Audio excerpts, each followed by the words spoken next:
उनका मानना है कि जब से धारा 370 हटी है जम्मू कश्मीर से, उसके बाद ही जम्मू कश्मीर का जो माहौल है वो काफी खराब हो चुका है। ये सारे जो मानना है वो जम्मू कश्मीर की पूर्व मुख्यमंत्री महबूबा मुफ्ती का मानना है। इस पर आप क्या कहेंगे? तो धारा 370 जब थी तो जम्मू कश्मीर के लोगों को कौन से महल खड़ा करके दिए थे उन्होंने? अब भाजपा जो है वो डरी है, भाजपा जो है वो सहमी हुई है इलेक्शंस को लेकर के, क्योंकि उन्हें लगता है कि अगर विधानसभा चुनाव जम्मू कश्मीर में करवाए जाएंगे तो हो सकता है कि भाजपा जो है वो इससे हार जाए। इस पर आप क्या कहेंगे? इस साल हो या अगले साल हो, तो चुनाव के मद्देनजर वो ये बयानबाजी करती रहती हैं, सिर्फ अपनी कुर्सी को बचाने के लिए वो ये बातें करती हैं। जब हम विपक्ष में थे, जो मुद्दे जनहित में होते थे, हम लोग सड़कों पर होते थे। आज कोई भी विपक्षी दल सड़क पर नहीं दिख रहा।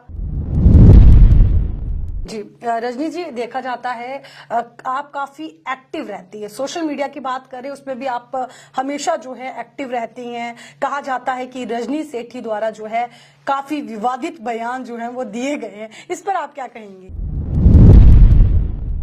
हमारी पार्टी की रणनीति लोगों की डेवलपमेंट है, लोगों के बीच रहना है, 24/7 लोगों के काम करना है। सिर्फ अभी प्रॉब्लम ये आ रही है कि अपनी सरकार नहीं है। न्यूज नो एक बहुत ही बढ़िया चैनल, जो बेबाकी से आप सवाल कर रही हैं वो भी बहुत अच्छा लगा। मुझे लगता है कि आज जर्नलिज्म में हमारी फीमेल्स को आगे आना चाहिए, जैसे कि आप हैं इस चैनल में। नमस्कार, द न्यूज नाउ में आप सभी का स्वागत है और मैं हूं आपके साथ तारिका महाजन। और इस वक्त हमारे साथ जो मौजूद हैं, वैसे वो किसी इंट्रोडक्शन की मोहताज नहीं है, लेकिन फिर भी हम आपको बताते चले, इस वक्त हमारे साथ स्टूडियो में मौजूद हैं भाजपा की स्पोक्स पर्सन रजनी सेठी जी। रजनी जी, सबसे पहले तो आपका हमारे इस प्रोग्राम में स्वागत है। बहुत बहुत धन्यवाद। रजनी जी, मेरा पहला सवाल ये रहेगा इलेक्शंस को लेके, विधानसभा चुनावों को लेकर के। विधानसभा चुनाव कब होंगे? क्योंकि अक्सर ये देखा जा रहा है कि जम्मू कश्मीर में अगर हम मुद्दे की बात करें, सबसे पहला मुद्दा जो है जम्मू कश्मीर में विधानसभा चुनाव को लेकर के है। इस पर आप अपनी क्या प्रतिक्रिया जो है वो देंगे? लगातार अपनी बातों में हम लोग क्लियर भी कर रहे हैं भाजपा की तरफ से कि भाजपा चाहती है कि चुनाव जल्द से जल्द हो। अब ये डिपेंड करता है इलेक्शन कमीशन के ऊपर। जब वो डेट डिसाइड करेंगे, जब उनको लगेगा कि यहाँ सिचुएशन चुनाव के लायक है, तो मुझे लगता है कि चुनाव होने भी चाहिए। और लोगों की एक डिमांड भी है कि अपनी सरकार हो, अपने एमएलए हो, लोगों की सुनवाई हो। हम लगातार ये डिमांड कर रहे हैं कि चुनाव जल्द से जल्द होने चाहिए। जी रजनी जी, मेरा दूसरा सवाल ये रहेगा, क्योंकि ऐसी देखा जा रहा है कि ऐसी अटकलें भी देखी जा रही है कि ये कहना है कि लोकसभा चुनाव जो है वो विधानसभा चुनाव से पहले करवाए जाएंगे। इस पर आप क्या कहेंगे? मैं भाजपा की प्रवक्ता के नाते मुझे नहीं लगता कि इस पे मैं टिप्पणी कोई कर सकती हूँ, क्योंकि ये मैटर जो है इलेक्शन कमीशन के अंडर आता है। लोकसभा के चुनाव से पहले विधानसभा होंगे कि उसके बाद चुनाव होंगे, ये डिपेंड उन्हीं पे करता है। मैं यही कहूंगी कि भाजपा का कार्यकर्ता 24/7 रेडी है। जब भी चुनाव डिक्लेयर होंगे, हम लोग फील्ड में होंगे। वैसे भी हम लोग फील्ड में ही हैं, तो जब उनको सही लगेगी सिचुएशन तो चुनाव जरूर होंगे। उनका मानना है कि जब से धारा 370 हटी है जम्मू कश्मीर से, उसके बाद ही जम्मू कश्मीर का जो माहौल है वो काफी खराब हो चुका है। ये सारे जो मानना है वो जम्मू कश्मीर की पूर्व मुख्यमंत्री महबूबा मुफ्ती का मानना है। इस पर आप क्या कहेंगे? तो धारा 370 जब थी तो जम्मू कश्मीर के लोगों को कौन से महल खड़ा करके दिए थे उन्होंने? जम्मू के लोग, ना डेवलपमेंट थी, ना नौकरियां थी। और मुझे लगता है कि कश्मीर का तो उन्होंने फिर ध्यान दिया होगा, जम्मू के लोगों को तो उन्होंने कभी ध्यान दिया भी नहीं। तो ये सब खोखली बातें हैं, ये राजनीति कुर्सी पाने के लिए, क्योंकि चुनाव आने वाले हैं। जी इस साल हो या अगले साल हो, तो चुनाव के मद्देनजर वो ये बयानबाजी करती रहती हैं, सिर्फ अपनी कुर्सी को बचाने के लिए वो ये बातें करती हैं। जी रजनी जी, विपक्षी दलों के नेताओं का ये आरोप जो है ये बार बार लग रहा है कि भाजपा जो है वो डरी है, भाजपा जो है वो सहमी हुई है इलेक्शंस को लेकर के, क्योंकि उन्हें लगता है कि अगर विधानसभा चुनाव जम्मू कश्मीर में करवाए जाएंगे तो हो सकता है कि भाजपा जो है वो इससे हार जाए। इस पर आप क्या कहेंगी? देखिए, डरता वो है जिसने कुछ गलत काम किया होता है। डरना उन लोगों को चाहिए जिन्होंने आज तक जम्मू कश्मीर में कुछ किया नहीं। जी हम पिछले लगातार 9 साल से पूरे देश में और जम्मू कश्मीर में खासतौर से डेवलपमेंट के काम करा रहे हैं। अब मैं गिनवाने पे आऊं तो मुझे लगता है कि बहुत सी ऐसी चीजें हैं जो आपके चैनल पे मैं एकदम से गिनवा नहीं पाऊंगी, क्योंकि समय की सीमा रहती है। हेल्थ सेक्टर को देख के, एजुकेशन सेक्टर को देखिए, बच्चों की परवरिश को लेके चले, संस्कार को लेके चले, या युवाओं को लेकर चलें, खेलों को लेकर चलें, तो हर फील्ड में हम लोगों ने काम किया है। हमें डरने की कोई जरूरत नहीं है, क्योंकि हम लोग लोगों के बीच काम कर रहे हैं। विपक्षी दल कहीं दिख नहीं रहा।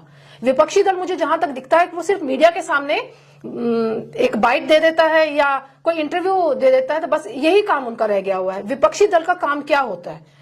जब हम विपक्ष में थे, जो मुद्दे जनहित में होते थे, हम लोग सड़कों पर होते थे। आज कोई भी विपक्षी दल सड़क पर नहीं दिख रहा।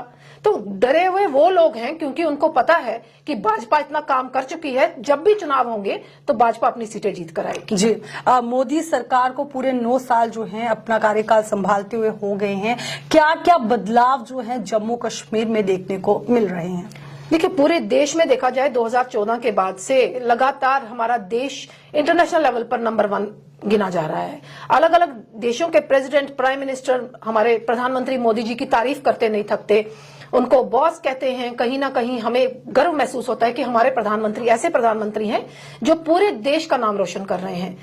उन्होंने कभी भी किसी स्टेट को नजरअंदाज नहीं किया। खासतौर से मैं जम्मू कश्मीर की बात करूं, लगातार उन्होंने बात की कि जम्मू कश्मीर को एक नया जम्मू कश्मीर बनाएंगे।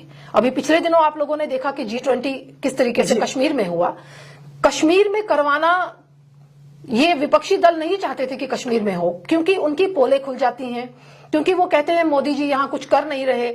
मोदी जी के कार्यकाल में यहाँ पत्थरबाजी बढ़ गई, और जबकि हम लोगों ने, सभी मीडिया भाइयों ने देखा कि कितने शांतिपूर्ण तरीके से G20 वहां पर हुआ। और टूरिस्ट का जो सैलाब है पूरे जम्मू कश्मीर में बढ़ गया है।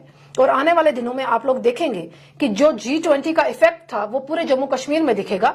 टूरिज्म बढ़ेगा, फिल्म इंडस्ट्रीज के जो इश्यूज हैं वो यहाँ पर बढ़ेंगे, और कहीं ना कहीं जम्मू कश्मीर एक डेवलपमेंट की राह पर निकल पड़ा है, उसको ये लोग नहीं रोक पाएंगे। जी, अब बात की आपने G20 को लेकर के, G20 पे एक आपसे सवाल करना चाहूंगी। श्रीनगर में अभी हाल ही में G20 जो कार्यक्रम है वो आयोजित किया गया, काफी सफलतापूर्वक वहां पर एक आयोजन किया गया। G20 को लेकर के पत्थरबाजी की बात करें, देखा जाता था कि श्रीनगर का जो माहौल था, पत्थरबाजी के नाम से श्रीनगर जाना जाता था, पर्यटन वहां जाने से डरते थे। अब माहौल की बात करें तो क्या माहौल जो है G20 के बाद अब श्रीनगर में देखा जा रहा है? हमारे दर्शकों को इसके बारे में बता दीजिए। देखिए, G20 से पहले ही माहौल ठीक हो गया था। 2019 370 खत्म होने के बाद लोग जो चाहते थे कि जम्मू कश्मीर में शांति का माहौल हो, वो देखने को मिला।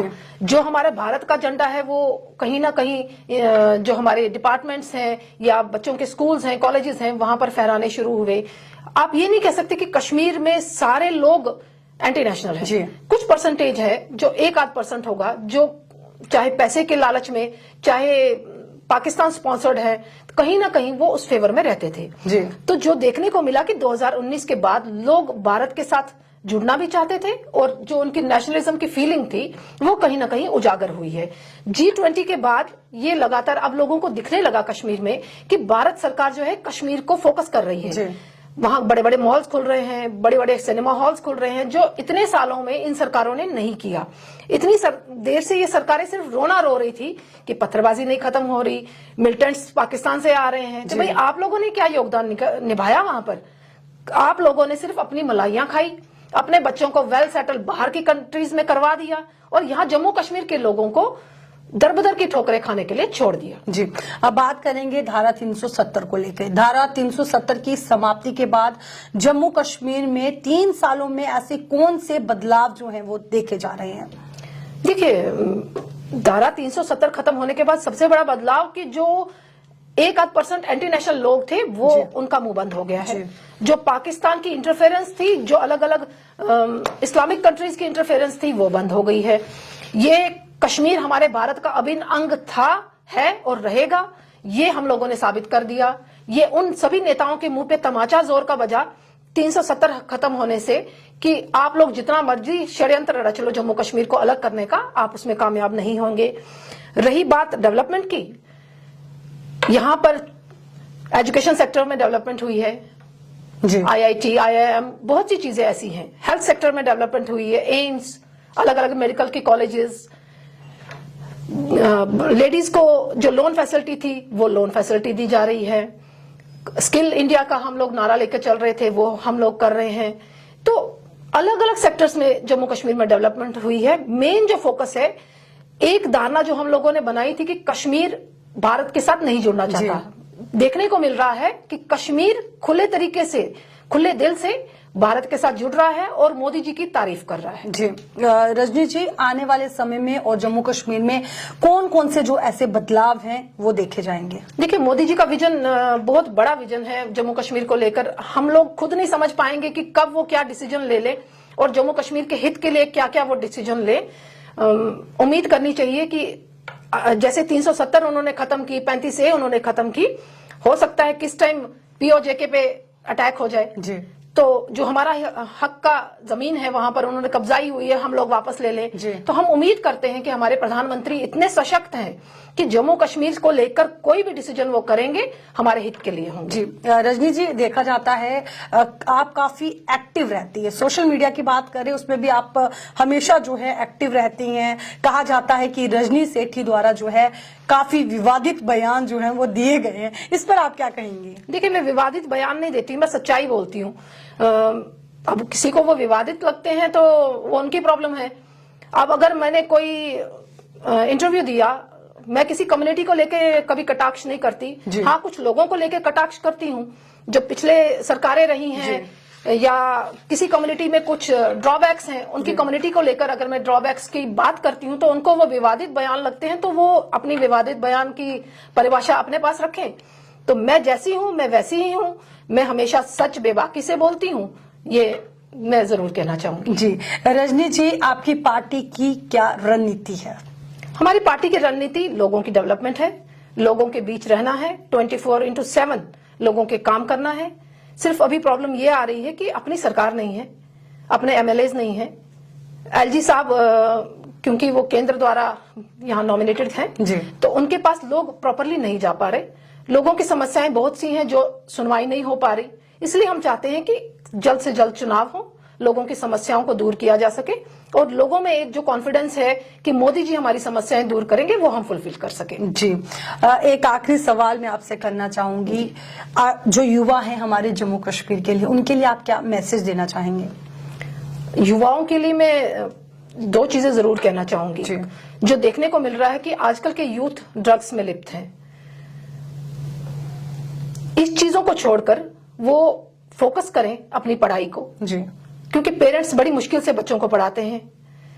वो चीजें ये समझें, चाहे कश्मीर के यूथ हैं चाहे जम्मू के यूथ हैं, तो उनको इन चीजों को नेग्लेक्ट करके कहीं ना कहीं अपनी स्ट्रीम लाइन में चलना जरूरी है।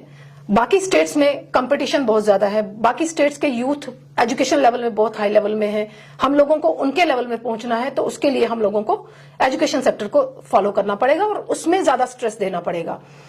जो दूसरा मुझे दिख रहा है कि यहाँ कुछ इश्यूज ऐसे इलीगल इश्यूज जो मुझे दिख रहे हैं, तो अब मैं उसको ओपनली नहीं बोल सकती। युवाओं को समझने की जरूरत है कि इलीगल किसी भी एक्टिविटी में इन्वॉल्व ना हो, अपनी पढ़ाई को फोकस करें और जम्मू कश्मीर की डेवलपमेंट के लिए जो स्टेप्स युवा भी उसमें सहयोग कर सकते हैं। जरूरी नहीं कि सरकार ही हर कदम उठाए, जरूरी नहीं कि आपका MLA ही हर कदम उठाए। अगर आपकी गली मोहल्ले में भी कहीं कुछ गलत हो रहा है तो यूथ का काम है कि उसके खिलाफ आवाज उठाए। जी द न्यूज नाउ के व्यूअर्स जो इस वक्त इस प्रोग्राम को देख रहे हैं, उनके लिए आपका क्या मैसेज रहेगा? न्यूज नाउ एक बहुत ही बढ़िया चैनल, जो बेबाकी से आप सवाल कर रही हैं वो भी बहुत अच्छा लगा। मुझे लगता है कि आज जर्नलिज्म में हमारी फीमेल्स को आगे आना चाहिए, जैसे कि आप हैं इस चैनल में। तो आने वाले समय में वैसे भी बहुत सी फीमेल्स इस समय जर्नलिज्म लाइन में आगे हैं, तो आप न्यूज नो के मैं ये इतना जरूर कहना चाहूंगी, इतना रिक्वेस्ट करना चाहूंगी कि आप भी बेबाकी से अपने इंटरव्यूज किया करें और लोगों की समस्याएं जो हैं वो जन जन की समस्याएं मेन प्लेटफॉर्म पे पहुंचे और उनका समाधान हो, ये जरूर निवेदन करना चाहूंगी। तमाम जानकारी के लिए बहुत बहुत शुक्रिया। तो ये थी हमारे साथ भाजपा की स्पोक्स पर्सन रजनी सेठी जी, जिनसे हमने जम्मू कश्मीर के कुछ मुद्दों को लेकर या यूं कहें कि विधानसभा चुनावों पर जो है हमने ज्यादा बात करने की कोशिश की और इन्होंने अपने सवालों का जवाब बड़ी ही बेबाकी से दिया। तो चलिए आज के हमारे इस प्रोग्राम में बस इतना ही। तब तक के लिए मुझे तारिका महाजन को और वीडियो जर्नलिस्ट अंकुश सप्रो को दीजिए इजाजत। आप देखते रहे द न्यूज नाउ। नमस्कार।